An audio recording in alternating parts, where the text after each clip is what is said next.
Hello, this is Janet Michael. In addition to hosting The Valley Today each weekday at noon on the River 95.3, I also produce podcasts. And I'm excited to kick off Season 2 of our podcast series in partnership with Rappahannock Electric Cooperative.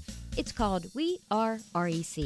Every week we'll release a new episode talking to different people from REC about a host of different topics. We'll get tips for saving money on your electric bill. We'll talk about renewable energy and the impact it can have in our communities. We'll get some behind-the-scenes info about what happens when the power goes out in a storm. Don't miss out on information about community grants, scholarships, REC-hosted events, and more. Get every single episode on our website at theriver953.com under the podcast tab, or you can subscribe for free in Apple Podcasts, Google Podcasts, or on Spotify.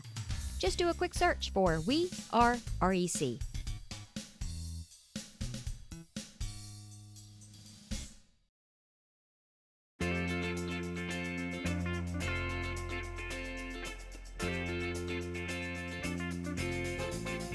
Hello and welcome to The Valley Today. I am your host, Janet Michael. Happy Wednesday as you are listening to the show today. However, we have pre-recorded our conversation over Zoom with Jason Van Uculum. He is the superintendent at Winchester Public Schools. I always feel like, Jason, I should say Winchester City Schools. Does it really matter one way or the other? Well, I guess technically we're the Winchester Public Schools, but a lot of people do refer to us as the city school system. Well, thank you I joked with you when we logged on to Zoom for staying after school for me. We're recording this late on a Monday afternoon. I think there's a storm brewing actually here outside my window in Middletown. So I appreciate you taking some time today to have this conversation with me. Yeah, absolutely. Well, the thing that originally sparked it was that I saw on Twitter this morning, you were over the moon excited because kids were going back to summer school. And I had no idea summer school was even going on. So I reached out to you. Tell me, what's the summer school program look like for Winchester City Schools? Sure. So, when the governor announced his phasings for school reopening, he did allow for us to go to summer school with some of our kids, in particular our youngest learners, kindergarten, first and second graders. And so we took that opportunity and, invited approximately 150 students to summer school. It was a voluntary option for our kids. And approximately half of those students did choose to come to summer school today. And it's a 2-week program. It's just a short stint, about 2.5 hours in the morning, Monday through Thursday, for starting today and through the next week. A couple things. Of course, the summer learning loss is a well-documented effect on students, regardless of things like COVID-19. It's compounded when we left on March 13th. So these students have not been in a learning environment for many months.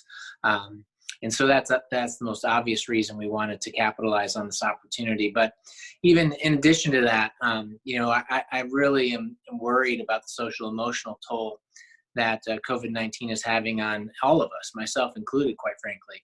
And so to have the opportunity to see people in person, to have our kids come and experience that warm face, not a hug, but warm smiles from our teachers and our administrators, and to be in a familiar place that's a safe place for them and where learning happens was really special. And so as I walked around schools today, the teachers and the kids were so excited. Principals were so excited just to feel a little bit like normal. And I think that goes a long way for all of our emotional health, quite frankly. So today was a good day. It felt good to have kids back in our buildings. Of course, I do need to mention, of course, that we followed every single guideline, every single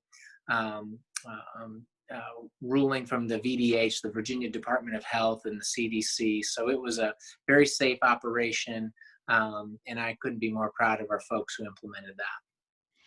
Now, are all of the schools, is it just the elementary? Is it middle? Is it high? What schools are participating? What age groups of kids are participating in the summer school program?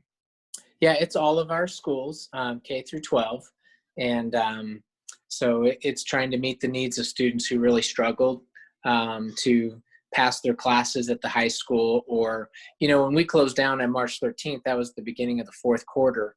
And so some of our high school students didn't really engage in that distance learning that we tried to provide. And so they needed to finish some things in order to get their credits for graduation or for just to matriculate to the next grade level. And, they just needed a space and a person to help them do it. And so that's what the high school program is really geared toward, is giving our kids the space and the help from a teacher to get them through and to make up those credits that they lost for whatever reason. So let's back up for a second to March, when the shutdown initially happened. I mean, you guys, how much of a pivot did you have to make as a school system, and how much of it did you kind of already have some things in place? You just needed to expand on them. Yeah, I think it was a monumental pivot, not just for us, but for schools across the country. It is schools are not designed for distance learning. Even though it's a trajectory that we've been pursuing, we call it blended learning. Mixing in-person and digital learning for our students is something we've been talking about for 5 to 7 years. But at the end of the day, we're designed to do education in person. And so it was a big shift. And, quite frankly, the verdict's out on how well we did with that as far as learning outcomes. I can say that I was so proud of my teachers and our staff and administrators, because they did a Herculean effort to make that happen. However, I think the learning on the other side may not have, I don't believe it was as good as it would have been in person. And that's as early as kindergarten through 12th grade, but certainly in the younger grades. The younger the student was, I think the less outcomes they may have had as far as learning goes. Now, we do have some systems built. We have a lot of technology infrastructure, of course. We have a lot of digital tools, programs, software, things that our kids interact with on a regular basis in the school day. So we were able to maximize those in the digital environment.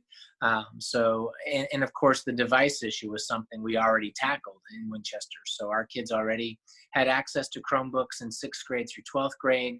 And then we made those available for 3rd, 4th, and 5th graders. And so we were able to deliver on that for our families. But overall, it was definitely not an easy task. I want to applaud all the educators out there, not just in Winchester, for really rising to the occasion and great attitudes. I mean, our folks had such a good attitude about it, and had our slogan, of course, is whatever it takes. And so that was certainly exemplified during that time period. I follow a large number of your teachers on Twitter, and they really are an amazing group of people. I mean, they truly enjoy what they do. It struck me as they missed being at school probably much more than many of us who decided to work from home missed our regular jobs. Yeah. These poor teachers really did miss their students and what they did every day. Absolutely. Yeah, no, you go into this business because you love people. And so that interpersonal connection is something we thrive on. And so it was tough, and it still is. And the idea of going back to school in August without, the full capacity of students is also something, disappointing. And even as a dad, I'm very disappointed and mourning that loss for my own child. Yeah, I can't imagine. I've had several conversations with parents over the last couple of months, and I'm so grateful that my son graduated from high school and even from college already, because I would have been devastated to not have been able to participate in the graduations and the proms and all of those things. I cannot begin to imagine what parents and the teachers have been going through these last several months. Absolutely. Yeah. Graduation in particular, the seniors events that happen towards the end of the senior year, really, you hate it for those kids. And again, you also see the resiliency of people. Our students were resilient. They invented new ways of connecting with their peers and innovated around that, but still it's not the same. And so I mourn that for our students. Now, I know that there's been a lot of talk, especially on a national level, about the role that schools play, because I don't think a lot of us realized what a large role they played in just our day-to-day lives. Meals. I asked you before we started recording for the show if you guys were making arrangements, because a lot of kids in our community depend on school lunches as their meal of the day. Did you guys put together a meal to go program? We did. And so in Winchester, we have 4,300 students, and approximately 65% of those students receive free or reduced lunch or breakfast. And so it's not just lunch, it includes breakfast. So, that's well over 2,500 kids that rely on the free meal program every single day. So we immediately jumped into action on that, as did other districts around the Commonwealth and in our region, and provided meals on site, on different sites. We have 12 sites located within the city, and started out delivering every day. Then we were able to get it down to twice a week. So we would deliver on Tuesday and Friday and have enough meals for a family to take away, 2 or 3 breakfasts, 2 or 3 lunches. And we're now at a place where we're delivering just once a week. Every Tuesday, we deliver to our 12 meal sites, and families come pick up a whole week worth of meals. Partnered with a company called Revolution Foods for the summer. They deliver really good food that's microwavable and can still be hot. So not just cold sandwiches and things like that. So I even taste tested it myself and was pleasantly surprised. So it was good stuff. It is good stuff. And so we're still doing that. That's through the summer on Tuesdays. And then we'll have to figure something else as well in the fall, because as many people are understanding and figuring out, we're not going to be back in full capacity either when we come back in August. Well, let's take a quick break. And we come back, can we talk about what that's going to look like in August? Sure. Yeah. Okay. We will do that in just a couple of minutes. We are having a conversation via Zoom today with Jason Van Hukelum. He is the superintendent of Winchester City Schools. We have pre-recorded today's show. You, of course, are listening to it on Wednesday, but we're going to be back in just a couple of minutes, and we'll talk about what August is going to look like. Do you know anyone who is struggling with financial hardships because of coronavirus? Our new webinar called Coping with the Money Crunch can help. We'll talk about immediate options to consider, revising or creating a spending plan, and lots of community resources. Then we'll cover how to narrow your priorities, contact creditors, and avoid scams and risky loans. The webinar is free, and you can either join by phone or through Zoom on a smartphone, tablet, or computer. You can find out more by visiting the Northern Shenandoah Valley Financial Education Program on Facebook or calling Karen Poff at 540-635-4549. Let me show you how to make your own plan or help someone you care about get through the crisis. Call 635-4549 or visit at NSV Financial Education on Facebook today.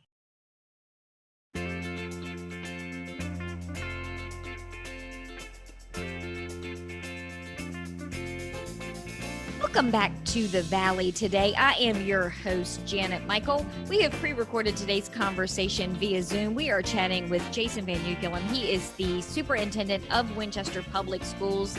And Jason, in the first segment, we talked a little bit about the summer school program that is up and running for the next couple of weeks. We talked a little bit about your Meals on Wheels of sorts program that's going on. And you mentioned August. So what is school going to look like for Winchester Public Schools in August? Yeah, so it'll look different. In fact, if you saw some of the pictures on Twitter today, just about what classrooms look like today for summer school, you're seeing a lot of distancing between students. You're seeing face coverings. You're seeing markers on the floor to remind folks of how to stay distant from each other. You're seeing, oh God, this was a hard one. You saw a kid get off the bus and the inclination of a teacher to hug their student, and then they had to pull back, and just that reminder of, no, we can't do that. So, the two big constraints are busing and then the social distancing. So those are the guidelines that are currently in place. Of course, they could change, and if they do change, we'll adapt. But right now, busing, we typically can put 50 to 60 students on a school bus. But if we have to limit that to 1 per seat, that's down to 24. And so immediately your capacity to transport kids is significantly affected. So we're going to need, we're getting this information out to our community this week and next. We're going to need families to help us out, quite frankly, and drive their kid or carpool so that we can offer busing to those who really need it. and we'll ask our community and our families to step up and help us in that direction if they can. Then the obvious one is the classroom. So a typical classroom has maybe 20 to 25 students in it. They are certainly not 6 feet apart from each other. And so to make that happen, you have to reduce it by about half. And so that's what we've been operating under, the 50% capacity model. So we will, at this point in time, again, if guidelines change, we'll change, but we will be dividing our students into two groups, group 1 and group 2. And group 1 will go to school on Monday and Thursday. And group 2 will go to school on Tuesday and Friday. And then Wednesday will be dedicated for what we call synchronous distance learning, where teachers will use Google Meet to meet with their entire class during that school day. It would also be extra time because this model of teaching is going to require much more planning for our teachers because they have to do both in-person and online teaching. And I wondered about that too when I saw what some of the other schools were doing in Northern Virginia and in other parts of the country, where they're talking about some days in school, some days not. Some are even giving the option for parents to just let their kids stay home and do all virtual. And all I kept thinking is these teachers aren't getting paid near as much as they should for a regular day pre-COVID. I cannot imagine how many hours in a day they're going to spend now planning and just doing the actual lessons part. Yeah, and I think that's a key message for our community, and it's why we have the entire day on Wednesday where there won't be children in the school, so that teachers have extra time that they can use to design that distance learning experience for students. But when you're teaching all day, you're not thinking and designing, and so when kids are in front of you, so this is a whole new ball game, and it will require our teachers to think differently about how they design instruction. They'll have to ask that question, like, what are students going to learn in person? What are they going to learn by themselves? And what are they going to learn in a synchronous digital environment? And depending on what the learning objective is, will determine what and when and how that learning takes place. Do you think that it's any easier, and maybe this is a better question for one of the teachers, do you think it's any easier for, say, a 3rd grade teacher to figure all that out than it is, say, an 11th grade teacher? No, I think it's got its own unique challenges. You could even argue it's the opposite, that your high school students, you would hope, are more adept and more responsible maybe.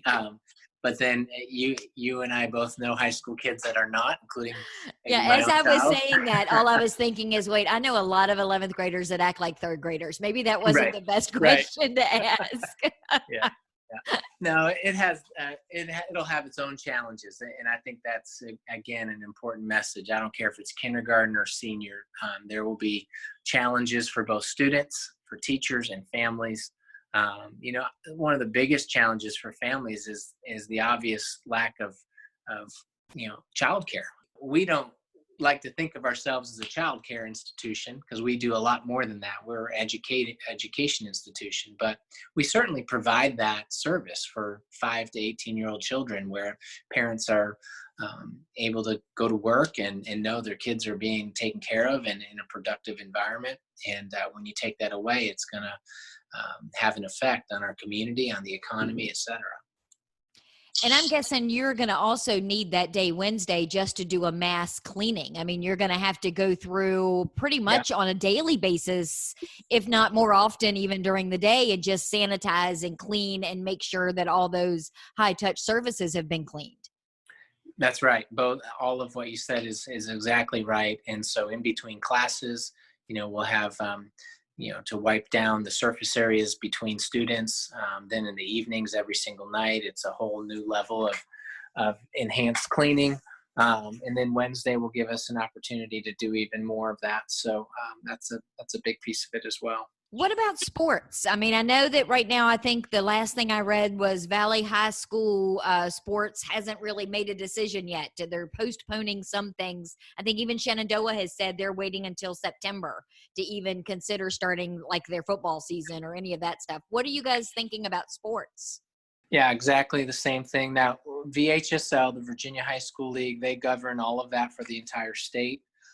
So they'll make decisions and we'll follow in line with them. They did release us to do workouts with students that started last week, all outside and with appropriate distancing, et cetera. But so our football team and other teams for the fall are working out with their coaches. They're not practicing. And then as far as the season, we still just have no idea whether we're going to have a season or not. And it may be situational, like golf might be able to have a season and any contact sports may not. I don't know. So that's all yet to be determined. And a lot of families and kids are anxiously anticipating that decision. Of course, sports is such a huge part of the culture of a high school and a middle school. Some of our kids, that's why they get up in the morning. They love sports, and it keeps them engaged in school. It keeps them coming to school. It's really a big part of their life. So again, another loss, right, for kids that you just hate to see. It just breaks your heart. So what advice do you have for parents that are sitting here in early July thinking about what they're going to do in August? If they have questions, what is your advice to them? What are you suggesting that they do to get ready for the new school year? I think the biggest advice is this is what we know today on July 6, 2020. And, we could get different guidance tomorrow. That's been the theme of this entire process, is every day is a new set of rules, it seems like. So, you have to live in somewhat of a state of ambiguity in your headspace and understand that things may change and we have to be prepared for that. We could go in the opposite direction and have to pull back due to increased cases, or we could, be turned loose and say, just do school as normal. So it just, nobody knows. And until we know, we don't know. So that's one thing. I do believe that distance learning will be a cornerstone of learning for this school year. And so, we have to accept that to some extent and maximize that to the best we can. That's why our teachers need the time to design good distance learning. And then for a family, I would encourage parents to develop that culture within the home whereby the student is accountable for that distance learning, both with their teacher and with the family. And recognize that 2 days a week, you're not going to learn Algebra 1 going to school just 2 days a week. You're going to have to learn some Algebra 1 through the distance learning that's been designed by that teacher. And so learning has to happen at the home for many of our students, and that's a new reality for us. And I think a lot of it, like you mentioned, is creating those new habits, finding that little cubby or that workspace for them to be able to have that routine, because regardless of, as I mentioned earlier, 3rd grade or 11th grade, that routine is very, very important, whether it's taking place in a classroom or in their kitchen or living room or outside on their back deck. Right. Yeah, absolutely. Yeah. So, those, that distance learning is going to be key. So that has to yield some learning. Otherwise, we're going to be in trouble for this school year. Well, can I invite you to come back in, say, September, when you're a little bit further in the weeds, and we'll have a conversation about how it went, at least in August? Sure. Absolutely. No, I'd look forward to it. And, my team right now is working hard to get all the logistics ready. We've got a lot of surveys queued up for our families in the coming weeks. We need a lot of information from them on some of their choices and what they would like to see. And at the end of the day, we're one community, and we'll get through this together as we always do. So it will be what it will be. So when you mentioned surveys, are you emailing those to parents? Is that something they should be on the lookout for? Are they coming in the mailbox? Should they go to your website? Where should they be looking for those? Those typically come via text or email. And, we try to make it as easy as possible, where it's a link that's right in the text box, so they can hit that text box link and immediately go to the survey. Most of our surveys are less than a minute long to complete, so families can give us quick feedback.